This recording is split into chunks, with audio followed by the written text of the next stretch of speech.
अक्षयानन्द एवाहम् आत्मानन्दप्रकाशकम्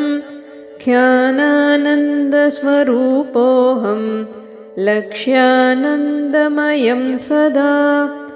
विषयानन्दशून्योऽहम् मिथ्यानन्दप्रकाशकः वृत्तिशून्यसुखात्माहम् वृत्तिशून्यसुखात् परम् सदानन्दस्वरूपोऽहम् मुदानन्दनिजात्मकः लोकानन्दो महानन्दो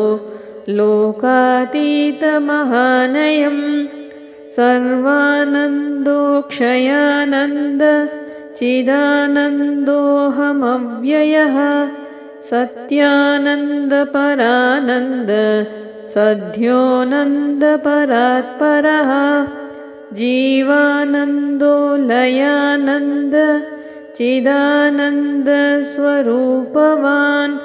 शुद्धानन्दस्वरूपात्मा बुद्ध्यानन्दो मनोमयः कारणातीत आनन्द चिदानन्दोऽहमद्वयः सर्वानन्दपरानन्दो ब्रह्मानन्दात्मभावनः भेदानन्दचिदानन्द सुखानन्दोऽहमद्वयः क्रियानन्दोऽक्षयानन्दो वृत्त्यानन्दविवर्जितः वाक्यानन्दमहानन्द शिवानन्दोऽहमद्वयः